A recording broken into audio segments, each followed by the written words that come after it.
Welcome to Islamic Life Coach School podcast. Apply tools that you learn in this podcast and your life will be unrecognizably successful. Now your host, Dr. Kamal Akhtar. Hello everyone. Peace and blessings be upon all of you. In the last episode, we talked about reclaiming a healthy ego. Today, we're going to be talking about how to do that. And like I've told you guys before, any habit shift starts with microscopic turns. If you're coming to this episode and you don't know why it's important to claim a healthy ego, I suggest you listen to the previous podcast, 247. But today we're talking about the small, subtle shifts that you have to make in order to be successful at claiming a healthy ego. And that might look like when you sit down to eat before anyone else, not because you like ignoring your responsibilities, because you're just hungry and you decided not to eat leftovers over the kitchen sink. Instead, you decided it was time for you to sit and enjoy your meal. You honored your body instead of waiting until everyone else was satisfied. And in that moment, you told your subconscious mind that I matter too. That I, as it relates to your healthy ego. Or maybe it happened when you left that WhatsApp group that always leaves you feeling drained. You didn't trigger any drama, there was no anger on your part, you were just done, you left. You didn't announce your exit and you didn't over-explain, you didn't worry about how other people would react. You simply chose to protect your peace. This is very much ego reclamation. It also shows up when you say, I'm tired, and you actually let yourself rest. You didn't push yourself through yet another to-do list. You didn't wait for anyone else to validate your exhaustion. You just paused. You gave your body what it asked for, without guilt. You listened to it. You got better attuned to your inner body feelings. And in doing so, you affirm that you are respecting your limits, and that you have limits. Maybe it's as small as what you pick out to wear. Maybe it's a dress that helps you feel beautiful, not just to dress to manage other people's reactions. You dress to fit your likes and dislikes. And when you are done getting dressed, you feel like it's truly you. And in those small, quiet moments, it's your ego gently returning home. Even if you don't want to return a message right away, you can create that to be a moment of ego reclamation. You saw the text, you felt your body getting tense, and instead of rushing to fix it and replying, you just breathed and you let it go. You waited. And in doing so, you told your nervous system that I trust myself to handle this without urgency. This is the small reclamations of healthy ego. They are unapologetic, very intentional. They're never performative, but they always return you to yourself, a sense of healthy self. And then there are much bigger shifts, the bigger and larger projects in your life. Like the day you stop trying to fix your marriage by continuing to be more patient. You're not stonewalling or you're not giving up. You just paused long enough to ask yourself what you really needed. What were your needs emotionally, physically, spiritually? And maybe after a long time, you said it out loud for the first time. You didn't blame your past. You didn't blame your relationship. You didn't go into begging. You just named what is true for you, what it is that you want. And even in those ego reclamation moments, things don't magically fix themselves. But it's a start of a mark of something sacred. The start of you showing up fully. You practicing the art of healthy ego reclamation. Or maybe all of this is showing up in your parenting. You realize you weren't just raising your kids. You were also parenting your partner, your parents, your in-laws, your inner critic, along with everyone else and all of their invisible standards. And then little by little, slowly, you are going to stop. You're going to create more structure around your needs. You're going to say no to the extra obligation that would have sent you over the edge otherwise. And doing all of that, you will speak calmly. You gave your inner child the version of you that is well supported. This is you learning to honor your capacity and not pushing harder and harder each time. This is responsible ego reclamation. Or maybe you didn't quit your job. You didn't make a dramatic announcement. You just stopped overcompensating. You stopped raising your hand for extra tasks that weren't yours. You stopped trying to impress everyone to earn your place. You started doing your actual job, clearly, effectively, and efficiently. And then you went home, on time. That was new. And then, yes, it felt uncomfortable at first. And thoughts crossed your mind that maybe you were being lazy or ungrateful. But that is just your ego recalibrating, releasing the habitual need of hustle and validation. Slowly letting go of the belief that being worn out somehow proves your worth and it is necessary for your worth. and instead with your healthy ego settling into a rhythm that makes sense for your life. Because while the shaitanic trap of ego erasure promises spiritual reward, emotional safety, and peaceful relationships, it delivers none of that. In fact, it delivers the exact opposite. The more you suppress your desires, the less joyful your marriage becomes. Desires don't just die because you silence them. They keep growing because you're suppressing them. And eventually they come out sideways as irritability, indifference, or emotional shutdown. The more you stay silent at work, the more you convince yourself that you are not qualified, regardless of your qualification. At every missed opportunity of healthy ego reclamation is going to end up in you second-guessing your competence. And the more you over-deliver, the more people get used to abusing you. You think your excellence will speak for itself, but over time, that becomes the baseline people expect. Until that baseline becomes so high that you don't even know how to live up to it anymore. The more you avoid conflict in relationships, the less safe those relationships feel. You start walking on eggshells, never quite sure if you're being real or being agreeable. The more you say yes to every request, the more you train others to bypass your boundaries. Not because they're necessarily malicious, they might be, but because you've taught them that your no doesn't carry a meaning. The more you make space for everyone and everything else, the less space you occupy in your own life. And this is the space that you absolutely need to claim for you to survive. The more you defer to other people's judgments because you don't trust yourself enough, the harder it gets to trust your own judgment. And when you stop to ask, what do I think? You don't even have an answer because you outsource your discernment all your life. And the more you serve without being nourished, the more mechanical your worship becomes. Your dua and salah feel far and disconnected. They feel like a connection of motions that you're going through. Your heart will be absent because it doesn't know how to exist in its own right in a healthy way. So how do we actually do this? How do we stop oscillating between one state of disappearing or eventually detonating because we've been suppressing so long, to the other state of keeping up with a high sense of ego that's to the level of self-aggrandizement or even narcissism? You can see that as I pointed out to you that these are of course extremes. And like always, middle is the ideal path. And like everything else, you might fluctuate between the two extremes, at least in the beginning, until you've learned to keep your footing and self-correct without shame. Because a healthy ego reclamation can only be achieved through flexibility, not through rigid concepts of perfection and a linear path from A to B. How I started was that I started to articulate my needs in my relationships. I told myself, and by extension told everyone else, that I deserve to be treated with ihsan, with excellence, the same way I strive to treat others. And I didn't have to say it verbally, but my actions spoke. I started with claiming a small portion of my day, speaking up when something hurt, and trusting myself through the process. And you have to do the same, and you have to have your own back while doing it.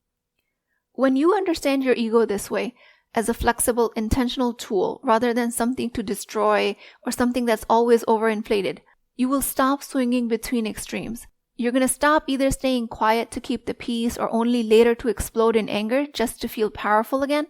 And you won't overcorrect by becoming loud or dismissive. And you certainly don't water yourself down into a version of spiritual passivity. Because either way, when your ego is either fully erased or constantly supercharged, you're not operating from self-awareness.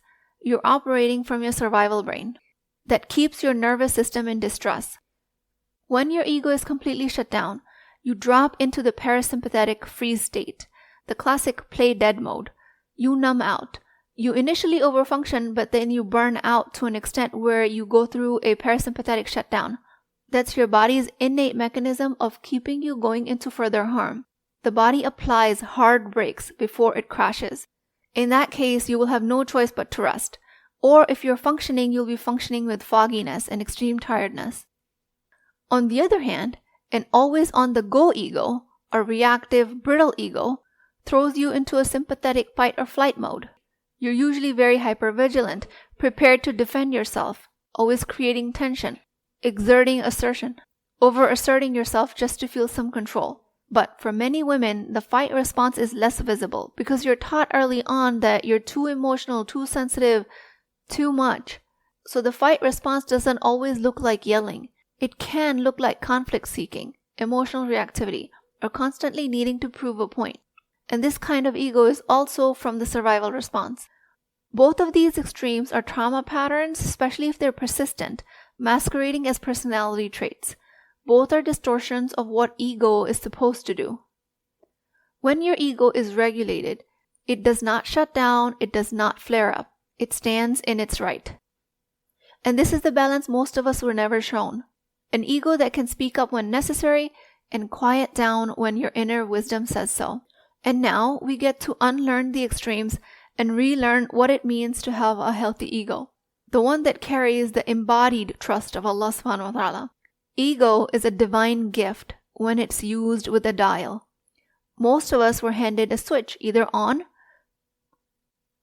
Most of us were handed a switch, either off, which is disappear completely, stay quiet, deny your needs, or on, which is defend, hyperperform, force your worth, be loud and assertive.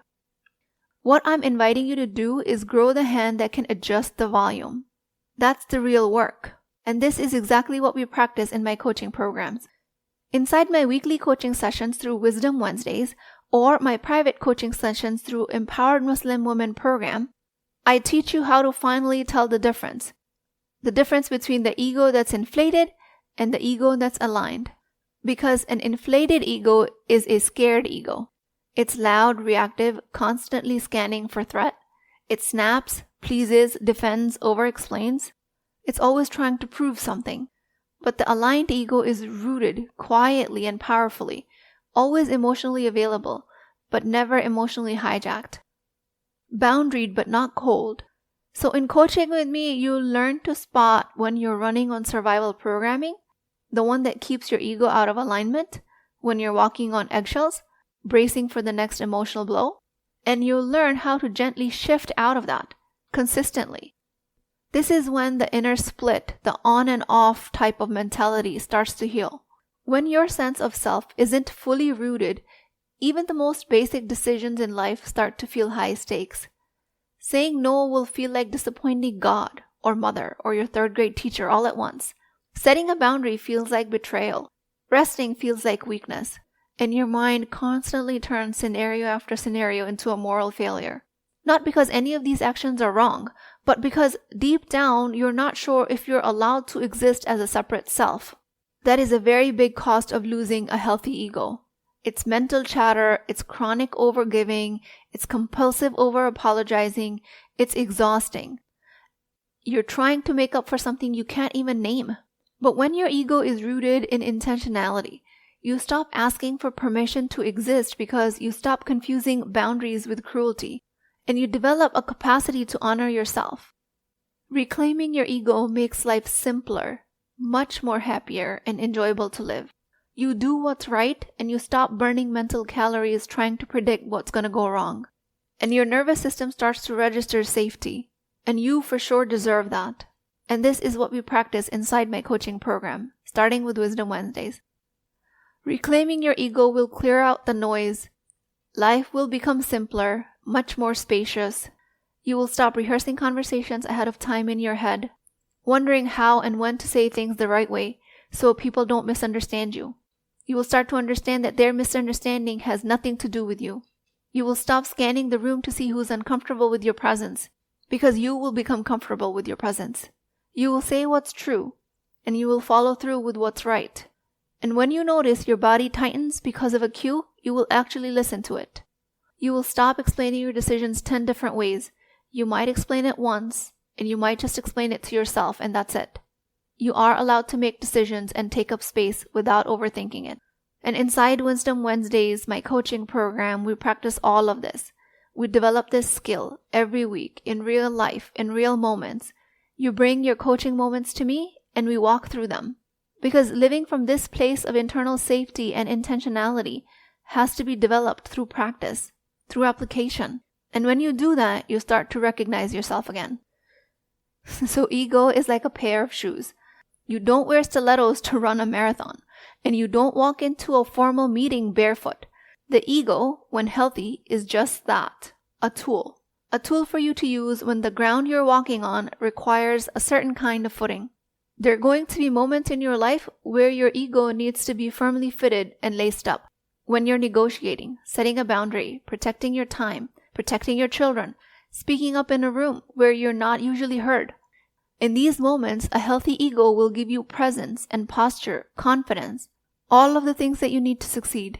And then there are going to be moments where you have to take those shoes off entirely. In sujood, in service to your family, in intimacy with Allah subhanahu wa ta'ala or with loved ones, where you don't need to prove or protect, where you surrender this strength knowingly and willingly, where you take this risk, where showing up soft is more powerful than showing up sharp. Knowing when to wear your ego and when to leave it at the door, that's true wisdom. We're not going to totally crush it or continue to constantly feed it. We're going to understand its role. Because like any tool, it becomes dangerous when you think you are the tool or that you need the tool all the time. But when you hold it lightly and you use it with intention, not as an extension of yourself, the ego becomes a means of showing up with presence and respect for yourself and for others. And this is what deeply aligns you with your spirituality. With that, I pray to Allah subhanahu wa ta'ala, O Allah, teach me how to carry the self you've given me with wisdom. Let my ego be a tool I use with intention. Don't let me be afraid of it and don't let me worship it. Show me when to speak from strength and when to lead with softness and stillness. Let me pick up my sense of self when I need to stand firm, and let me set it down when the moments call for surrender. Ya Allah, keep me grounded and guided, and let my presence reflect your mercy. Ameen Ya Rabbal Alameen. Please keep me in your du'as. I will talk to you guys next time. If you're interested in getting coached by me, I'm offering a very affordable opportunity to do that with Wisdom Wednesdays.